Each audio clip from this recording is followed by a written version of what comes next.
It's Men's Mental Health Awareness Month, and from one man to the next, let me tell you why you should sell everything you own and move to the mountains in India.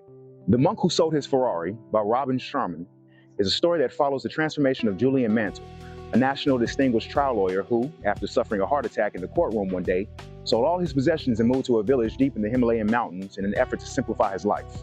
With this blend of fiction and self-help, the author puts together a compelling story with practical steps for self-betterment like the 7 timeless virtues of enlightened living, which I'll break down in the next reel. But for now, we'll focus on Julian Mantle. The book opens with Julian collapsing in the courtroom from a heart attack. In perspective, we see this is from his best friend, John, who was mentored by Julian and practiced with him in his law firm. Julian survives, but he never comes back to the law firm. In fact, weeks later, John finds out that Julian left the country and went to India for an expedition. He hears that Julian sold his mansion, his plane, his private island, and even his Ferrari. 3 years pass, and John finds himself in a very indifferent space. He has a wife and 2 beautiful children, and his law career is in an upward trajectory. Yet John still has relative emptiness. One evening, he's frustrated and neck-deep in work when a visitor stops by his office. It's the return of Julian Mantle.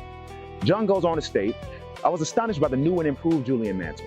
How could someone who looked like a tired old man a few short years ago now look so vibrant and alive? I wondered in silent disbelief.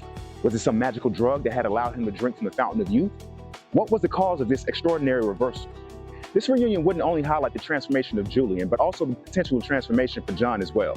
Throughout the visit, Julian tells John a brief summary of his time in India and his personal odyssey of the self.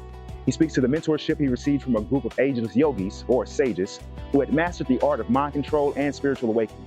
For more context of who Julian was, he was a hotshot lawyer from a rich family who had everything: vibrant career, celebrity friends, notorious nightlife stories, and someone who was well known around the most prominent restaurants and venues. Yet, when the opportunity came to give it all up, Julian did with no regrets. Julian would meet John later the next day to discuss further details of his time in India and the lessons he had learned while there. Julian explained that the sages' way of life, from their dieting to their daily disciplines with the speech and thought, to their fellowship with each other. Julian explained to him the 10 rituals of radiant living: the ritual of solitude, physicality, live nourishment, abundant knowledge, personal reflection, early awakening, music, the spoken word, congruent character, and simplicity. Again, Julian wasn't just giving John stories and entertainment. He was breaking down processes and explaining different procedures to help John find his own life's purpose, develop stronger discipline, and establish strong self-leadership. The quality of your life will come down to the quality of your contribution. When you work to improve the lives of others, you indirectly elevate your own life in the process.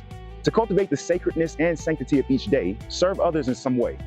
Near the end of the book, Julian leaves John more inspired and motivated than at any point in John's life, telling him, "For what lies behind you and what lies in front of you matters little when compared to what lies within you." With life constantly pushing provision and responsibility to the front of your mind, The Monk Who Sold His Ferrari gives you, the reader, the opportunity to reassess and recalibrate your life.